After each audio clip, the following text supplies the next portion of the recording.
Bismillahirrahmanirrahim. Alhamdulillahi rabbil alamin, wassalatu wassalamu ala rasulil amin, Sayyidina wa nabiyyina Muhammad ibn Abdullah wa ala alihi wa sahbihi wa man wala, amma ba'd. Sambungnya pelajaran kita dalam kitab Penawar Bagi Hati. Hati kita ni ada kalanya sakit, ada kalanya uzur, maka dia perlu kepada pengubat, perlu pada penawar. Yang kita belajar ini adalah merupakan penawar-penawar setelah kita kenal penyakit-penyakitnya. Bab yang keempat di dalam perkara-perkara yang perlu kita bersifat dengannya. Bab yang keempat pada menyatakan sabar. Apa dia sabar tu? Ketahui olehmu bahawasanya sabar itu menahan diri daripada marah atas sesuatu yang tiada disukainya. Tambah tad, atas sesuatu yang tiada disukainya, dan menahan lidah daripada mengadu kepada yang lain daripada Allah Ta'ala. Tanda sekat tu, itu dia panggil definisi ataupun ta'rif sabar. Kita nak tahu sabar itu makna apa? Menahan diri daripada marah dan menahan lidah daripada mengadu kepada makhluk. Ini dua-dua ni berat belaka. Orang panggil sabar kerana kita boleh kekang waktu nak marah. Dalam hadis Nabi SAW beritahu, as-sabru inda sadmatil ula. Sabar-sabar ni waktu kali pertama nak marah, itu dia panggil sabar. Kalau kita boleh lawan waktu tu, maka kita dinamakan orang yang sabar. Tapi kalau kecewa, tewas waktu tu, tak ada sabar tu. Masa mula-mula berlaku kes tu, kita boleh tahan dia. Astaghfirullah, astaghfirullah, astaghfirullah. Ataupun kita subhanallah, subhanallah. Jadi tak keluar daripada mulut kita, sumpah ke berapa, duduk dia, biar gelegak. Mendidih orang panggil, dalam kepala kita, dalam tubuh mendidih. Lari pergi ambil wuduk, carilah sebab-sebab yang boleh menyelamatkan kita daripada marah. Itu asasnya. Jadi yang pertama, iaitu martabat yang tinggi lagi sabar ni, menahan lidah daripada mengadu kepada orang lain daripada Allah. Ni masalah sikit. Sebabnya kita ni kalaulah sakit ke, ada masalah apa-apa ke, pening kepala ke, ada musibah ke, suka sangat nak cerita kepada orang. Lambat jumpa orang sikit, Allah saya sakit ni, duk tunjuk selalu, baru sana, wayar sini, tunjuk. Orang tahu dah dia sakit, sebab tu orang mari ziarah dia. Ataupun memang dia duduk di hospital, kita pergi ziarah orang apa di hospital? Orang sakit. Kalau dia tak bagi tahu, dia tak kata dia sakit, kita tahu dah dia sakit, tapi kenapa nak kata juga? Ini menunjukkan bahawa ada jazak, ada sifat keluh kesah dalam diri, kerana taraf kesabaran itu tidak banyak. Orang sabar sungguh bila orang pergi ziarah dia, contoh sakit, apa khabar? Alhamdulillah, alhamdulillah ala kulli hal wa fi kulli hal. Segala puji bagi Allah Ta'ala dalam semua keadaan. Waktu saya senang pun saya alhamdulillah, waktu sakit pun alhamdulillah. Sebab kita tak nak sakit. Siapa dia nak sakit? Ada orang nak. Tapi kalau dia mari, kita boleh halau dia pergi, mudah-mudah gitu. Tak mungkin. Ini dipanggil benda yang cepat datang, lambat pergi. Apa dia? Sakit. Mari cepat, betul tak? Tapi nak pergi bertahun-tahun, kadang-kadang sampai berpuluh tahun pun ada. Yang terlangsung tak pergi pun ada, bawa mati. Itu dia panggil. Jadi naknya sabar ni tak mengadu. Kita nak mengadu pada siapa? Mengadu pada Allah Subhanahu Wa Ta'ala. Ada masalah sakit, doa Allah, ya Allah, izhabil ba'sa rabban nas isfi wa anta syafi, la sifa illa sifauka, sifa la yughadiru saqaman. Baca doa-doa, as'alullah al-azim rabbal arsyil an tashfiyani. Jadi mengadu pada Allah. Jadi kita banyak mengadu pada manusia. Ta'rif sabar, dua, menahan marah daripada sesuatu. Yang kedua, lidah tidak mengadu pada makhluk. Ini tarah yang tinggi lah. Kalau kita boleh kata ni, kita tinggi darjat.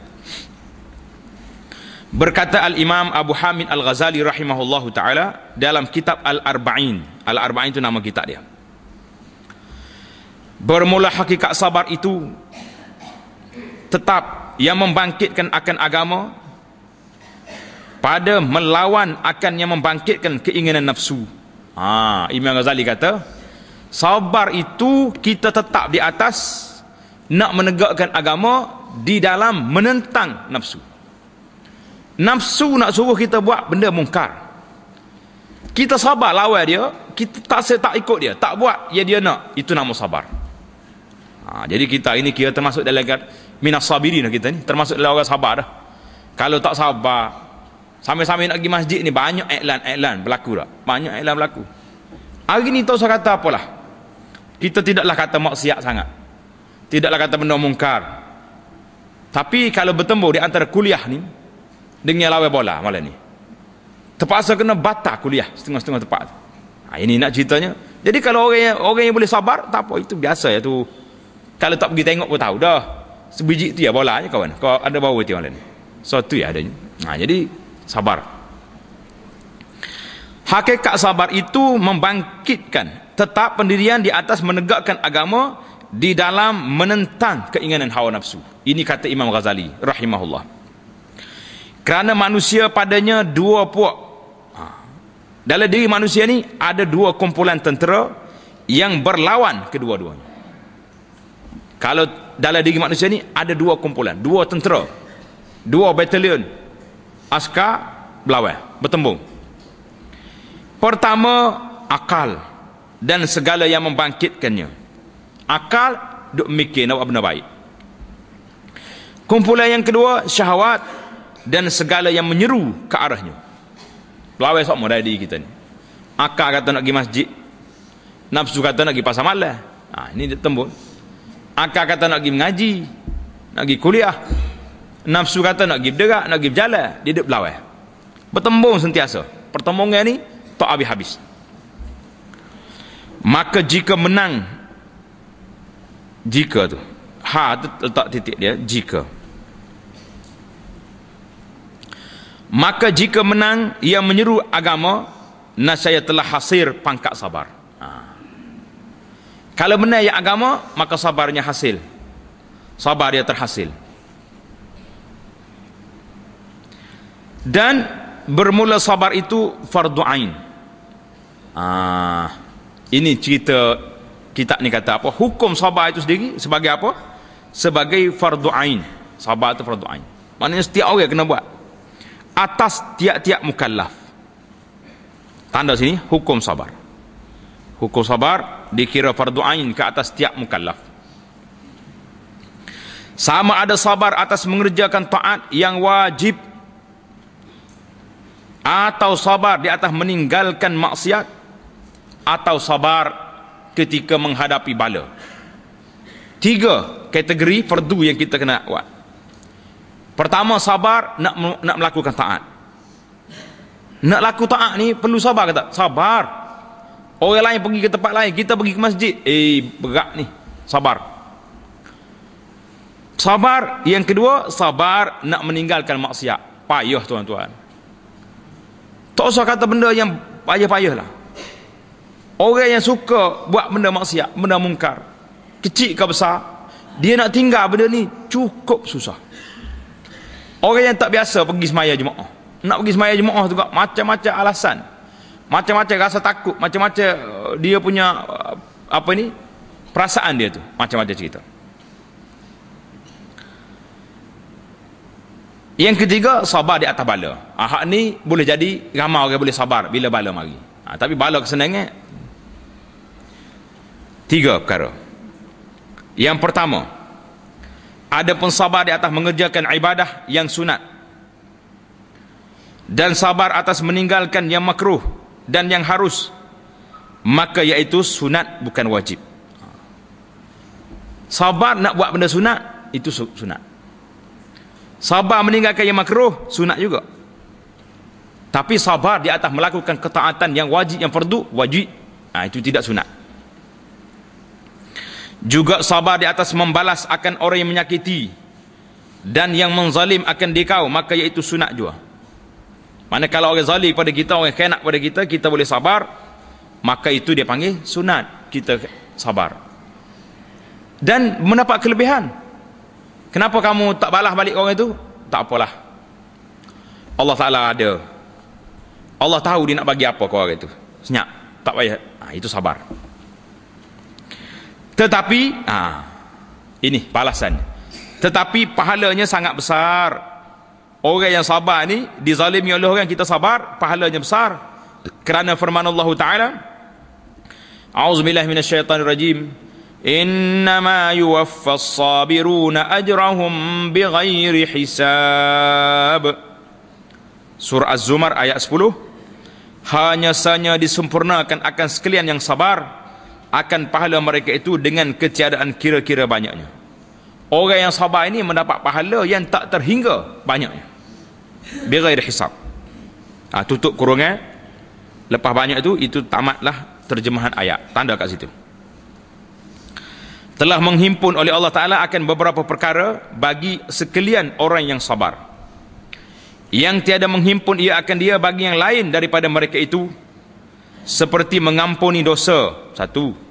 Yang pertama, orang sabar ni Allah Ta'ala akan ampun dosa dia. Tanda kat situ nombor 1. Yang kedua, rahmat. Allah Ta'ala beri rahmat kepada dia. Yang ketiga, pahala dan jadi ikutan dan pertolongan. 4. Dapat orang jadi ikutan, orang akan ikut dia sebab dia sabar. Yang kelima, mendapat pertolongan Allah Subhanahu wa ta'ala. Kerana firman Allah Ta'ala, Ulaika alaihim salawatum min rabbihim wa rahmah wa ulaika humul muhtadun. Surah Al-Baqarah ayat 157. Artinya bermula mereka itu. Siapa? Sekalian orang yang sabar. Ke atas mereka keampunan dari Tuhan mereka dan nikmat. Dan mereka itu juga yang mendapat petunjuk kepada jalan yang betul. Tutup kurungan lepas betul tu.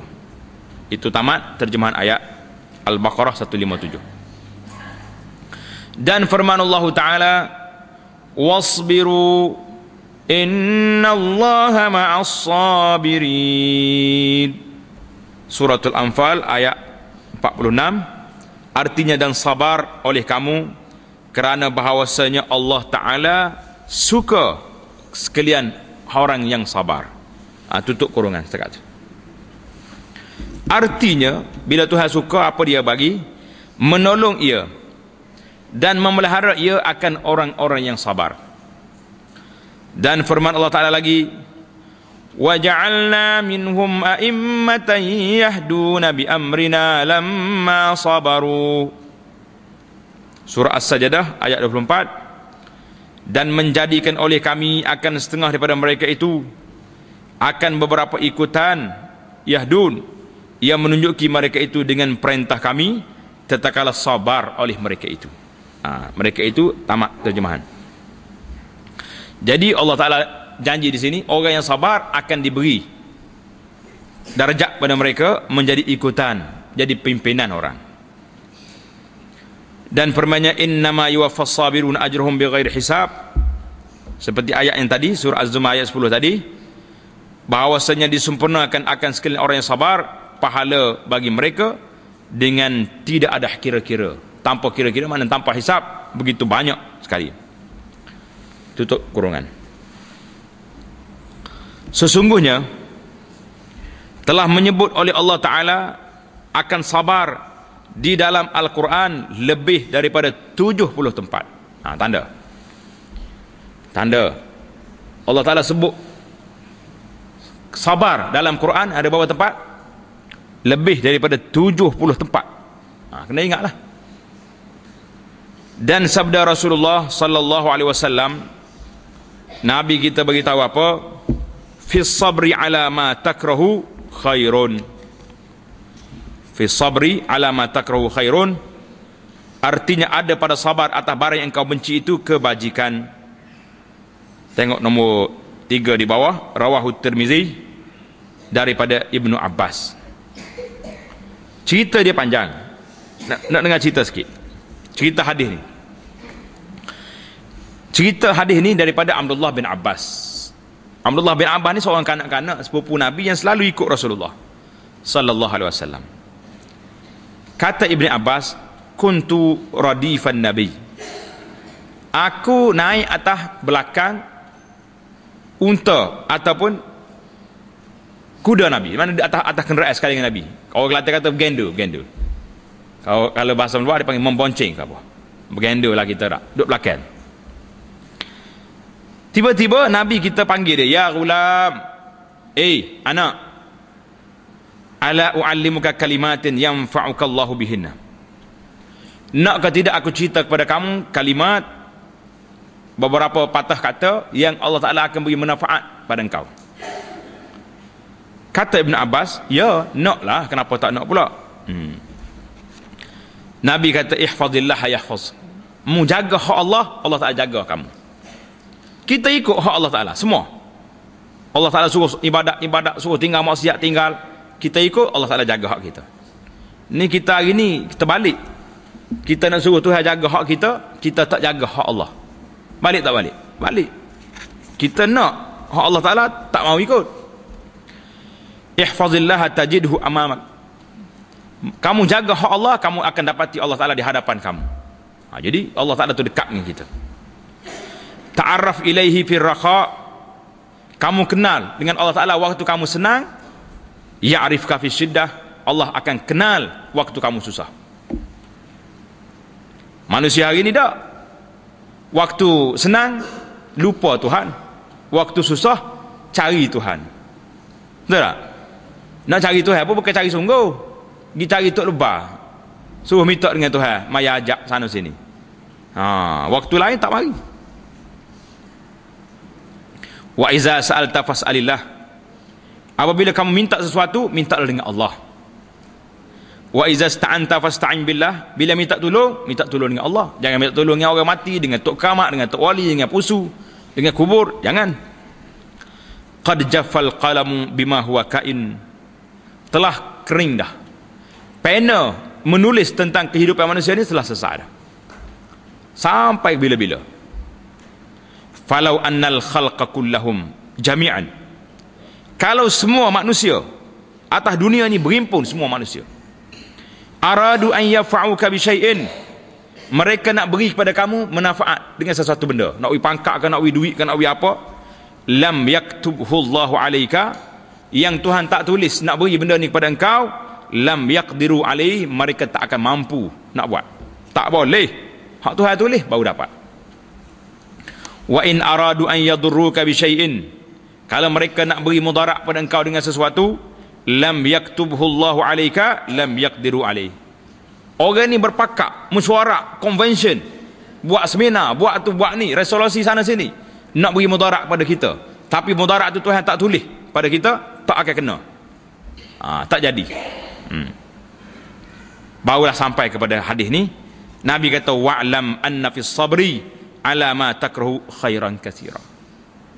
Ibn Abbas, ketahuilah, kamu sabar di atas perkara yang kamu benci, tak suka itu baik, sangat banyak kebajikannya. Wa anna an-nasra ma'as sabri, pertolongan itu bersama orang sabar. Wa annal faraja ma'al karbi, kelepasan akan mari lepas susah. Wa anna ma'al usri yusra, bersama dengan kepayahan itu akan ada kesenangan. Hadis ini diriwayatkan oleh Imam Ahmad dalam Musnad, nombor hadis 2803. Kata muhaqqiqun, hadis ini sahih. Jadi dalam riwayat kita, dalam kitab ini dikata hadis riwayat Tirmizi daripada Abdullah bin Abbas. Tambah itu lagi, hadis ini riwayat oleh Imam Ahmad dengan sanad yang sahih. Tulis di kitab tu. Barulah senang daripada Ibn Abbas. Cerita Ibn Abbas tadi lah. Beberapa kalimat Nabi kita ajar kepada dia supaya kuat akidah dia. Ini dia panggil tasbitul akidah. Nabi ajar akidah kepada anak-anak ni waktu kecil lagi. Ajar akidah. Mu kena ingat, apa-apa benda yang Tuhan tak tulis, tak akan kena. Apa-apa yang Tuhan tak tulis, tak akan dapat. Apa yang orang nak seluruh dunia berkumpul nak beri, tak jadi. Itu akidah. Barulah kita bergantung hanya dengan Allah SWT, dengan syarat ihfazillah, jaga hak Allah, Tuhan akan jaga hak kita. Hari ni kita tak jaga hak Allah, kita nak suruh Allah jaga hak kita. Ini berat kita ni. Jadi besar pada Tuhan lah kitanya akhir. Sesungguhnya Dan sabda Nabi Allah Isa alaihissalam, bahawasanya kamu tiada mendapat akan barang yang kamu kasih melainkan dengan sabar di atas apa yang kamu benci. Allahu Akbar. Kalau kita nak kita kasih, kita sabar apa yang kita benci dulu, baru dia mari. Dan ketahui olehmu bahawasanya sabar itu 3 pangkat, 3 peringkat. Sabar ada berapa peringkat? 3 peringkat. Yang pertama, pangkat yang lebih tinggi dan lebih kuat. Pangkat yang paling tinggi sekali dalam bab sabar yang kuatnya apa dia? Bahawa menghina ia akan yang menyeru kepada keinginan hingga tiada ada tinggal baginya kekuatan. Jadi orang yang duk seru kita nak ajak buat benda tak baik, buat hawa nafsu ni, kita lawan sampai dia rebah. Dan tiada dapat sampai kepada pangkat ini melainkan dengan mengekalkan sabar dan dengan lama bersungguh-sungguh. Tengok, orang nak naik taraf darjat sabar yang hakiki ni, sabar yang betul-betul ni, nak lawan nafsu, yang pertama sekali kena sabar, yang kedua lawan bersungguh-sungguh dengan cara lama. Bukan kata mari 2-3 hari, tak tahan macam ni, duduk pondok seminggu dah ni, tak rasa lagi manis iman, tak jadi. Duduk di sini 10 tahun, lawan nafsu. Tengah hari puasa, malam qiyamul lail. Mana ada waktu belajar, ikut majlis, insya-Allah. Para ulama kata, lupa nama syekh, dia kata ijtihad, aku ijtihad lawan nafsu aku 20 tahun. Lepas 20 tahun baru aku rasa kemanisan beribadat kepada Allah Subhanahu wa taala. Berapa tahun dia lawan? 20 tahun. Kita mari duduk di tempat ni 20 tahun tapi tak lawan nafsu, duduk ikut nafsu. Tengah hari pun makan, malam pun makan. Jadi tak ada puasa, tak ada qiyamul lail, tak ada baca Quran, tak ada zikir, tak nak. Tidak mujahadah. Dia naknya lawan, mujahadah lawan nafsu, baru orang ni boleh lawan. Dan orang yang sampai kepada pangkat ini masuk di dalam perhimpunan sekalian mereka itu yang dikatakan bagi mereka. Orang yang boleh naik peringkat ni, peringkat pertama ni, kita akan masuk dalam kumpulan ini. Innal ladzina qalu rabbuna Allahu tsumma istaqamu fala khaufun 'alaihim wala hum yahzanun. Suratul Ahqaf ayat 13. Artinya bahawasanya mereka berkata, orang-orang yang berkata, wahai Tuhan kami, alladzina qalu rabbuna Allah, orang yang berkata Tuhan kami ialah Allah. Dia kata, kita hari ni kata tak kata? Alhamdulillah, kita sudah kata rabbuna Allah, Tuhan kami Allah. Thumma istaqamu, ini syarat yang kedua. Artinya mengesahkan mereka itu akan Allah. Thumma istaqamu, kemudian melazimkan mereka itu akan taat, istiqamah di atas jalan yang betul. Hari ini kita kata la ilaha illallah, kita kata dengan mulut rabbuna Allah, tapi istiqamah dengan anggota kita, dengan amalan kita, dengan pegangan kita mungkin longgar, maka tak sampai tahap. Kalau orang betul-betul istiqamah, apa dia dapat? Fala khaufun alaihim wala hum yahzanun, maka tiada ada ketakutan ke atas mereka dan tiada mereka itu duka cita. Tak takut, tak duka cita. Setakat duka cita, tutup kurungnya, terjemah ayat, berhenti setakat tu. Dan mereka itu yang diseru dengan ya ayyuhan nafsul mutmainnah irji'i ila rabbiki radiyatan mardiyah fadkhuli fi ibadi wadkhuli jannati. Suratul Fajri ayat 27 hingga 28. Kalau kita tambah fadkhuli tadi, fi ibadi wadkhuli jannati, sampai ayat 30. Artinya, wahai mana-mana ruh yang sentosa, ruh yang baik, ruh yang mutmain, kembali olehmu kepada Tuhan engkau pada ketika engkau redha dengan pahala lagi diradai pada sisi Tuhan engkau dengan sebab amal engkau. Radiyatan mardiyah, setakat amal engkau tu tutup situ. Ini diseru Bila? Pada ketika nak mati. Bila orang nak mati, akan diseru, ya ayyuhan nafsul mutmainnah, hei ruh yang tenang, yang baik, yang beriman, irji'i ila rabbik, kembalilah pada Tuhan. Maka roh ni keluar daripada tubuh tuan dia dalam keadaan relax, ya, dia keluar. Tuan dia pun mati dalam keadaan senyum, sebab roh dia keluar dengan baik. Wal iyazubillah, kalau roh tak baik, orang ni orang jahat, apa jadi? Bila roh nak keluar, dia takut, dia masuk dalam tubuh dia, sehingga malaikat maut senjak tarik keluar. Dalam kitab kata seperti kita tarik besi yang bercakuk di dalam guning yang basah. Coba bayangkan lagu mana nak tarik besi bercakuk dalam guning basah. Mudah ke senang? Habis payah nak tarik. Jadi itulah kadang-kadang menggelumpur, gelepar, sakit nak keluar roh. Tapi orang mukmin keluar dengan cara baik. Itu satu. Adapun pada hari kiamat, maka diseru dengan fadkhuli fi ibadi wadkhuli jannati.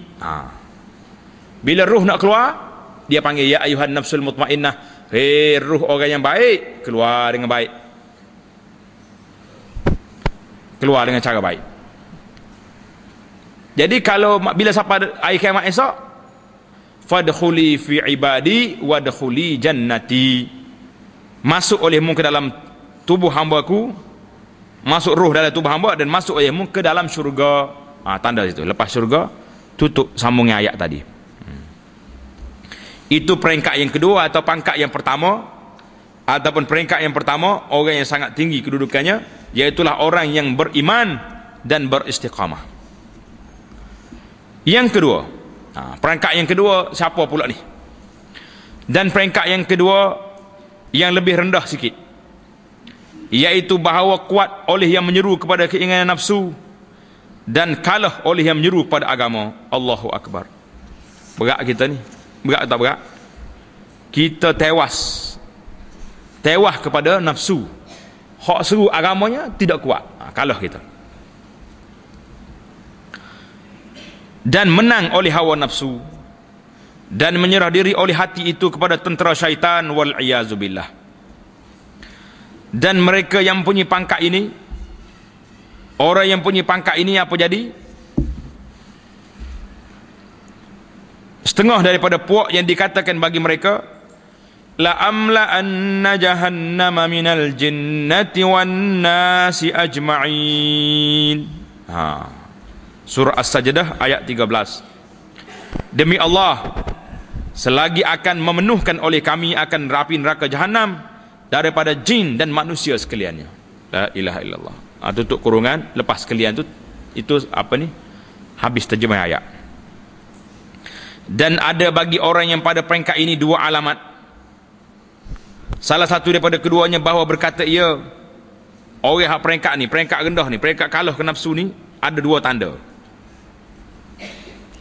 Yang pertama, dia kata aku ingin bertaubat, tetapi teruzur ke atasku. Saya memang nak taubat dah ni, tak nak buat dah benda maksiat ni, tapi Allah lemah semak. Duk cari alasan. Ni ramai ni pakcik-pakcik kita ni, bila kita suruh berhenti rokok ni, duk cari alasan. Tak boleh kalau berhenti rokok gak, mengatuk, berair mulut, tak boleh nak belajar. Tu hujah syaitan berlaku ajar tu, supaya orang ni tidak bertaubat. Dia cari alasan. Pasal apa boleh Ramadan tak mengatuk, puasa sehari boleh tak isap rokok? Syaitan main. Dia cari alasan. Maka tiada loba aku padanya, dia tak semangat nak mencari sebab untuk dia bertaubat. Maka orang ini yang putus asa lagi yang binasa. Allahu Akbar. Orang ni orang putus asa, bila dia nak taubat tak boleh ni. Alamat yang kedua, bahawa tiada tinggal padanya keinginan kepada taubat, tetapi berkata ia, Allah Ta'ala sangat pemurah, sangat pengampun, sangat kasih sayang, terkaya ia daripada taubatku, maka syurga yang luas itu tiada sempit ia daripadaku. Lah, sedap cakap. Ni biasa macam kena ke ramai di kalangan kita. Saya memang nak taubat tapi tak apa, rahmat Tuhan luas. Syurga yang begitu besar, siapa nak duduk kalau aku tak pergi? Buah besar dia panggil ni. Ni mainan syaitan belakang dia. Maka orang ini telah jadi akalnya tawanan bagi keinginan syahwat dia. Akal dia ditawan oleh syahwat, bercakap tak tu pasal, tak tu kalu. Dan tiada memakai akan dia melainkan pada mencari helah bagi menunaikan keinginannya, bagi nak menunaikan keinginannya. Maknanya dia guna peringkat yang kedua ni, peringkat orang tewas pada nafsu. Nak taubat pun cari alasan. Kenapa tak pergi ngaji? Tak apa, saya pencen, saya pergi. Sedap cakap. Bila pencen pula, Allahu Akbar, musim ni musim banyak projek ni, kita kena buat jugalah untuk masa depan anak-anak, untuk anak pula. Akhirnya tak taubat jugalah dia, tak sempat lagi masjid jugalah. Peringkat yang ketiga iaitulah peringkat pertengahan. Pertengahan ni siapa ni pula? Iaitu bahawa tiada lemah ia daripada berperang dengan nafsu, maka sentiasa ia membangkitkan akan agama, melawan akan bangkit perkara-perkara yang membangkitkan hawa nafsu. Tetapi terkadang menang yang menyerukan pada agama. Bila dia berlawan, ada kalanya meneh agama. Siapa dia ke masjid, boleh berzikir, boleh baca Quran, dan iaitu akal. Pada ketika itu hasil oleh sabar. Maka sabar dia lawan nafsu dia. Dan terkadang menang tentera syaitan, dan iaitu keinginan yang menyeru kepadanya. Maka pada ketika itu telah luput oleh sabar. Orang ketika tu, waktu dia lawan syaitan dia menang, okey. Waktu dia kalah, tak ada sabar dia, jadi pengikut syaitan. La ilaha illallah. Dan orang yang ada pada pangkat ini termasuk dalam puak-puak yang bersungguh-sungguh. Tuhan kata apa orang ni? Khalatu amalan salihan wa akhara sayyi'a asallahu an yatuba alaihim. Itu surah At-Taubah ayat 102. Artinya yang mencampur oleh mereka itu akan amal yang baik, dan yang lain yang jahat-jahat campur. Hak baik ada, masjid pun pergi, mengumpat orang apa buat. Sudah. Betul tak? Semaya sedekah banyak, riba makan. Ini campur di antara hak baik dengan hak buruk. Ini berat ni. Mudah-mudahan Allah Ta'ala menerima akan taubat mereka itu. Akan taubat. Tutup situ kurungan terjemah ayat. Akan taubat mereka itu. Dan alamat bagi orang yang dalam peringkat ini, orang peringkat pertengahan ni, peringkat kita lah kali ini, bahawa meninggalkan ia akan setengah keinginan, iaitu keinginan yang dhaif dan lemah daripada keinginan yang kuat. La ilaha illallah. Kita boleh sabar di atas keinginan yang tidak kuat sangat, lemah-lemah, boleh lawan nafsu. Ketika nafsu ajak benda-benda lemah, kita lawan. Tapi kalau dia gagah sikit, tewas kita. Dan terkadang meninggal ia akan keinginan yang kuat pada setengah masa, tiada pada setelah masa yang lain. Mungkin dia tewas sini, menang sini, dan ia sentiasa duka cita di atas lemahnya, dan berkekalan ia melawan akan hawa nafsunya dan memeranginya. Maka inilah perang yang lebih besar. Nampaknya peringkat yang ketiga ni peringkat kita kan ni. Sekali menang sampai masjid, boleh lawan maksiat. Waktu kalah, tewas kita. Nak pergi masjid tak sampai, duduk tempat maksiat juga. Allahu Akbar. Ini berat. Tapi peringkat ketiga ni lebih baik pada peringkat yang kedua tadi. Langsung ikut hawa nafsu, tak ke mana. Dan ketahui olehmu bahawasanya hajat kepada sabar itu melengkapi ia akan segala masa. Jadi setiap masa kita perlu pada sabar, kerana barang yang mengenai akan manusia itu tiada sunyi ia daripada dua macam. Jadi bala yang menimpa manusia ni ada dua jenis. Yang pertama, perkara yang setuju dengan keinginannya, setuju dengan nafsu, kita buat. Kedua, yang menyalahi ia akan dia, hak nafsu tak setuju. Adapun yang setuju dengan keinginan syahwatnya, seperti sihat badan dan selamat dan kekayaan dan kemegahan, maka sangatlah hajatnya kepada sabar. Kita berhajat kepada sabar benda ni. Kenapa? Kerana jika tiada ia sabar, nescaya melampaui ia dan berlebih-lebihan ia pada bersedak-sedak dan mengikut keinginannya, maka jatuh ia dalam kebinasaan. Bila kita ikut nafsu melampau sangat nak kepada kesihatan, siapa banyak sangat nak kepada kaya, kejar dunia juga siang malam pagi petang. Istilah orang sekarang dia panggil 8581. Tahu 8581 tak apa dah? Ada sekumpulan ahli-ahli perniagaan ni, kumpulan dia ni 8581 dia kata. Dia keluar pukul 8 pagi, balik pukul 5 petang. Keluar pukul 8 malam, balik pukul 1 pagi. Pergi cari dunia. Ni kuat ni 8581 ni istilah. Apa lagi nak ni? Nak berlebih-lebihan. Orang yang melampau sangat nak ke pangkat, habis orang dia pukul. Kerana nak jawatan, ketua cawangan ke, ketua kawasan ke, habis orang hak lawan dia henjak belakang. Orang ni tak baik, walaupun orang ni orang jauh, orang ni tak tinggal semayang, orang ni tak pernah tipu orang, tapi waktu berlawan habis dia condemn belakang. Cari korek juga buat fitnah sana sini. Ini nafsu, ini bahaya ni. Jadi perlu persabar. Kalau kita kena lawan nafsu-nafsu ni. Dan sabar atas yang pertama ini lebih sukar. Nak sabar di atas nak keinginan benda-benda besar ni sukar.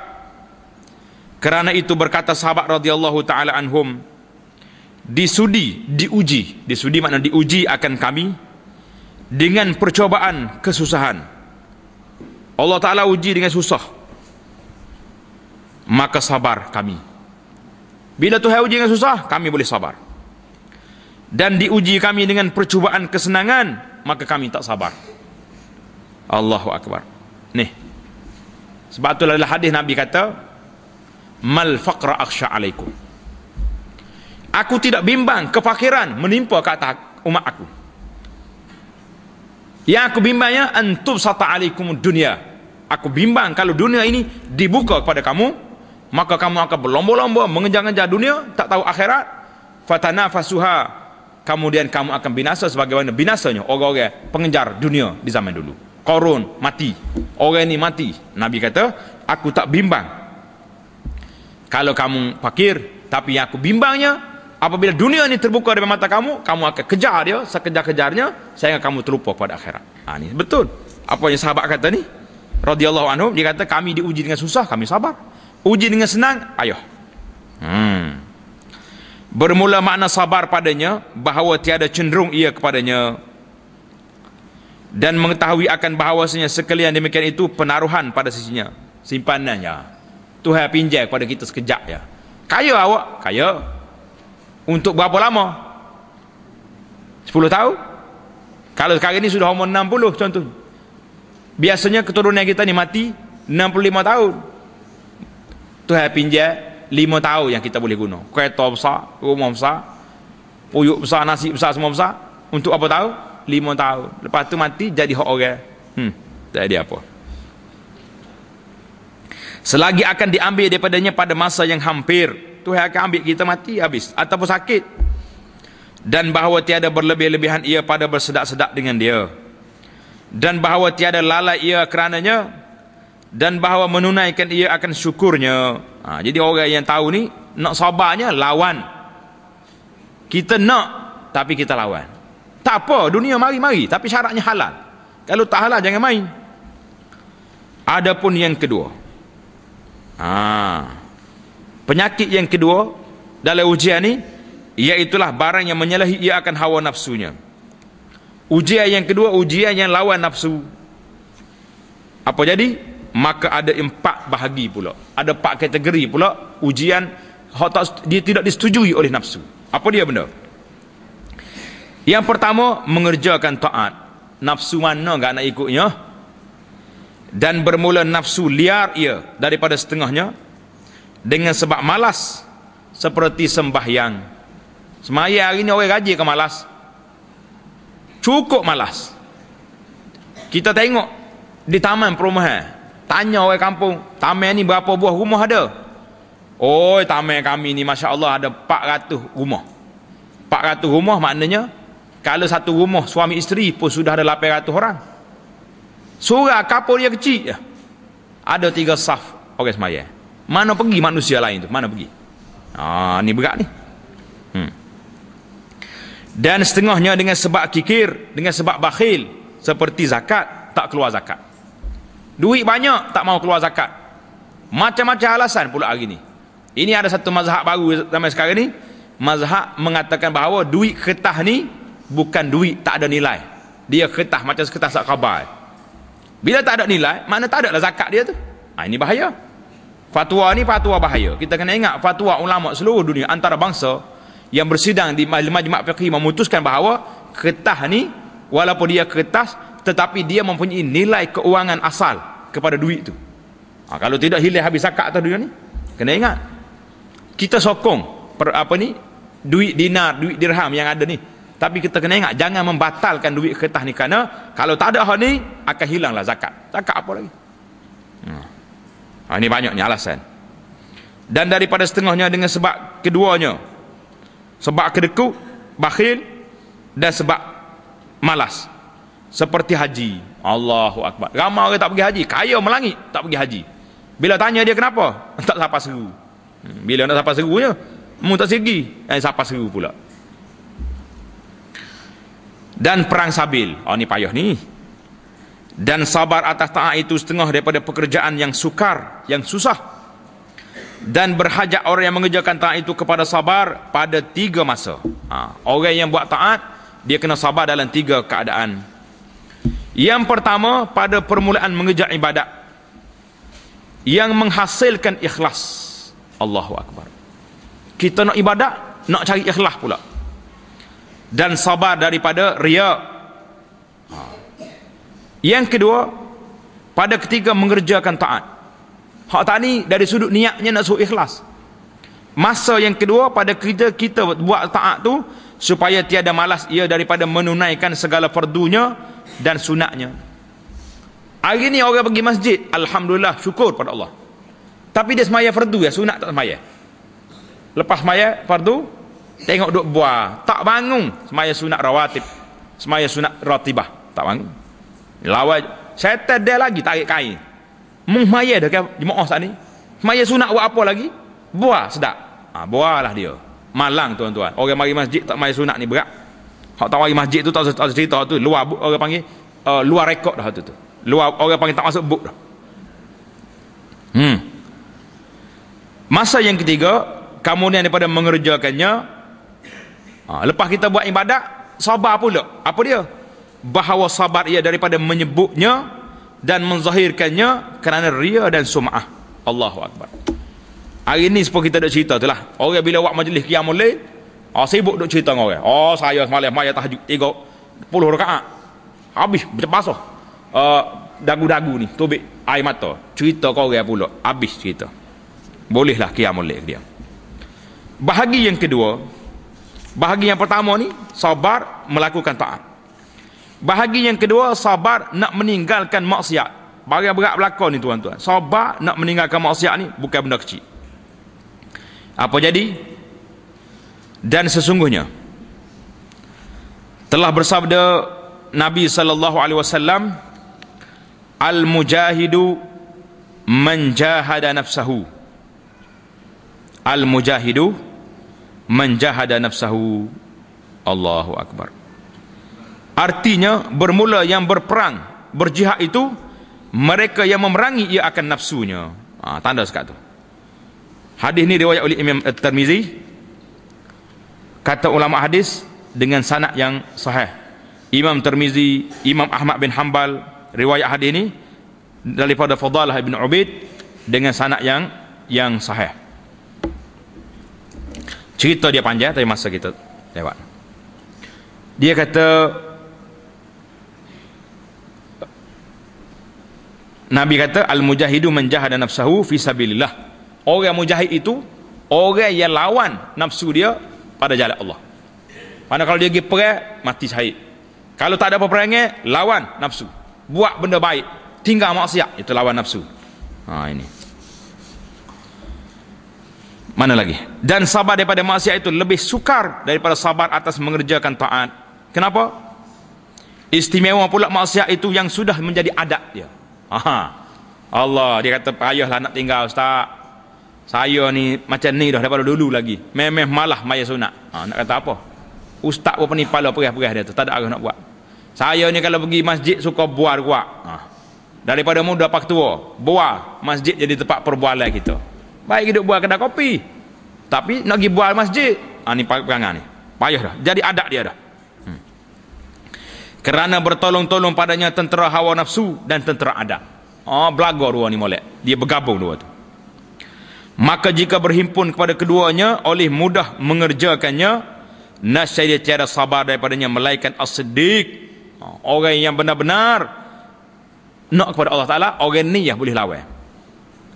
Bermula yang demikian itu seperti mengumpat. Kena atas putih hari ni.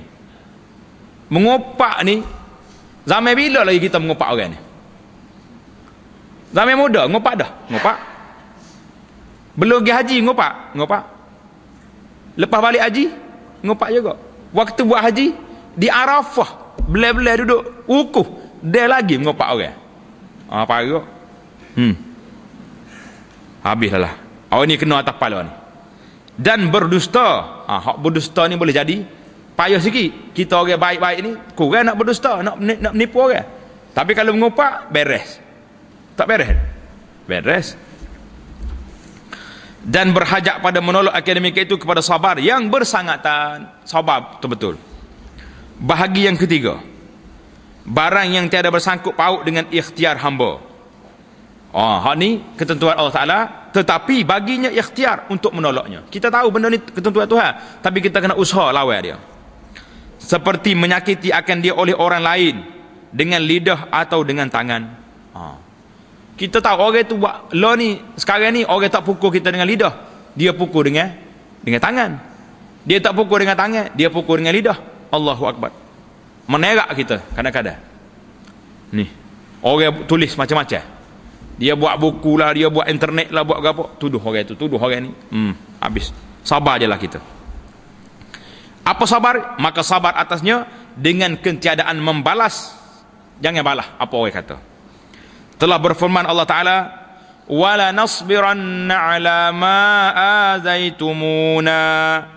Surah Ibrahim ayat 12. Artinya, dan demi Allah, selagi akan sabar oleh kami di atas menyakiti kamu akan kami. Tutup kurungan kami. Jadi kami akan sabar apa yang kamu buat pada kami. If'alu masyitum, buatlah apa yang kamu nak buat. Kita jumpa daripada Tuhan nanti. Tak apa, kita sabar.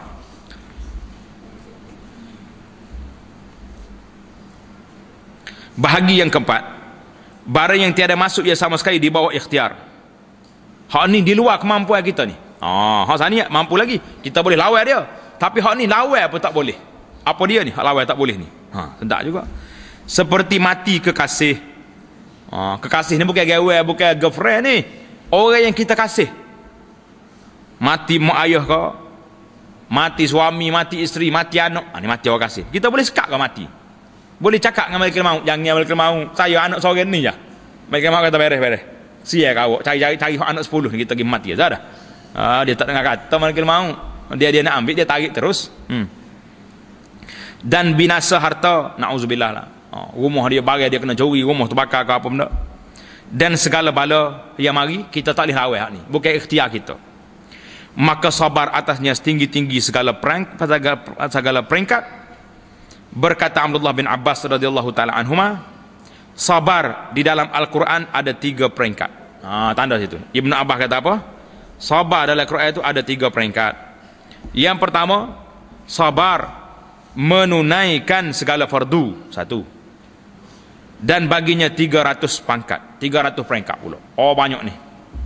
Dan sabar atas yang diharamkan oleh Allah, baginya 600 pangkat. Tinggi lagi. Bila mari bala nak lawan payah. Dan sabar atas bala pada ketika jatuh ia dengan terkejut dan baginya 900 pangkat. Nah, hak ni ambil mana ni, kita tak jumpa cari sana nanti. Kena cek lain. Kata-kata Ibn Abbas ni 900 pangkat ni. Dan tatkala adalah iman yang sempurna itu bersusun daripada sabar dan syukur. Iman yang sempurna, sabar, syukur, mesti gabung dua. Maka saya akan menyebut selepas daripada sabar ini akan syukur. Muallif kata lepas pada sabar kita masuk bab syukur.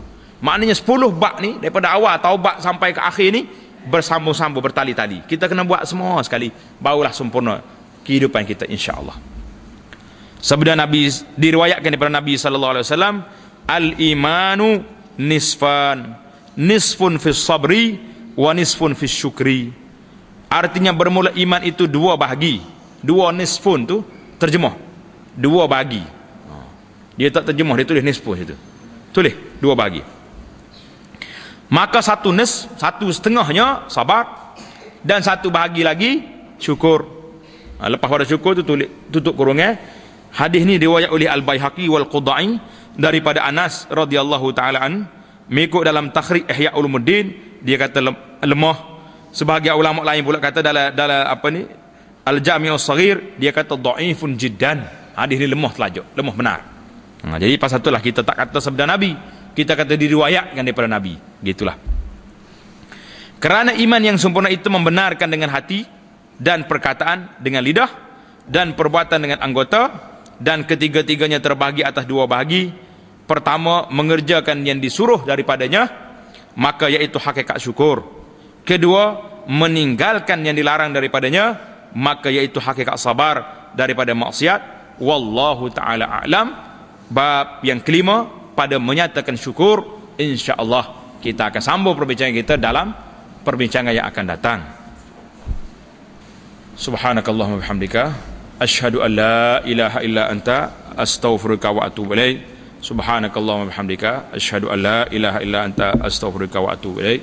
Wa sallallahu ala nabiyyina Muhammadin wa ala alihi wa sahbihi ajma'in walhamdulillahi rabbil alamin.